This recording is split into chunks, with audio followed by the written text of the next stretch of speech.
KKRTC ಅಂದರೆ ಕಲ್ಯಾಣ ಕರ್ನಾಟಕ ರಸ್ತೆ ಸಾರಿಗೆ ನಿಗಮ ಕರ್ನಾಟಕ ಸರ್ಕಾರದ ಅಧೀನದಲ್ಲಿರುವ ಸಾರ್ವಜನಿಕ ಸಾರಿಗೆ ಸಂಸ್ಥೆಯಾಗಿದ್ದು, ರಾಜ್ಯದ ಈಶಾನ್ಯ ಜಿಲ್ಲೆಗಳ ಜನರಿಗೆ ಉತ್ತಮ ಸಾರಿಗೆ ಸೌಲಭ್ಯವನ್ನು ಒದಗಿಸುವ ಉದ್ದೇಶವನ್ನು ಹೊಂದಿದೆ. ಇದೀಗ ಕೆಕೆಆರ್ಟಿಸಿ ಖಾಲಿ ಇರುವ 78 ಡ್ರೈವರ್ ಹುದ್ದೆಗಳ ಭರ್ತಿಗೆ ಅರ್ಜಿ ಆಹ್ವಾನಿಸಿದೆ. ಈ ಹುದ್ದೆಗಳಿಗೆ ಅರ್ಜಿ ಸಲ್ಲಿಸುವ ಅಭ್ಯರ್ಥಿಗಳು ಮಾನ್ಯತೆ ಪಡೆದ ಮಂಡಳಿಯಿಂದ ಕನಿಷ್ಠ 10ನೇ ತರಗತಿ ಉತ್ತೀರ್ಣರಾಗಿರಬೇಕು. ಅಭ್ಯರ್ಥಿಗಳಿಗೆ ಕನಿಷ್ಠ 24 ವರ್ಷ ಮತ್ತು ಗರಿಷ್ಠ 35 ವರ್ಷ ವಯಸ್ಸು ನಿಗದಿಪಡಿಸಲಾಗಿದ್ದು, ರಿಸರ್ವೇಷನ್ ಕ್ಯಾಟಗರಿ ಅಭ್ಯರ್ಥಿಗಳಿಗೆ ಸರ್ಕಾರಿ ನಿಯಮದಂತೆ ವಯೋಮಿತಿ ಸಡಿಲಿಕೆ ಅನ್ವಯಿಸುತ್ತದೆ.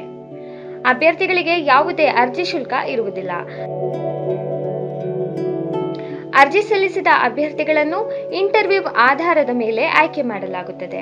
ಅರ್ಜಿ ಸಲ್ಲಿಸಲು 2026 ಜನವರಿ 31ರಿಂದ 2026 ಫೆಬ್ರವರಿ 4 ಕೊನೆಯ ದಿನಾಂಕವಾಗಿದ್ದು, ಅರ್ಹ ಮತ್ತು ಆಸಕ್ತ ಅಭ್ಯರ್ಥಿಗಳು ಕೆಕೆಆರ್ಟಿಸಿನ ಅಫಿಷಿಯಲ್ ವೆಬ್ಸೈಟ್ ಆದ kkrtc.karnataka.gov.in ಗೆ ಭೇಟಿ ನೀಡಿ ಅರ್ಜಿ ಸಲ್ಲಿಸಬಹುದು.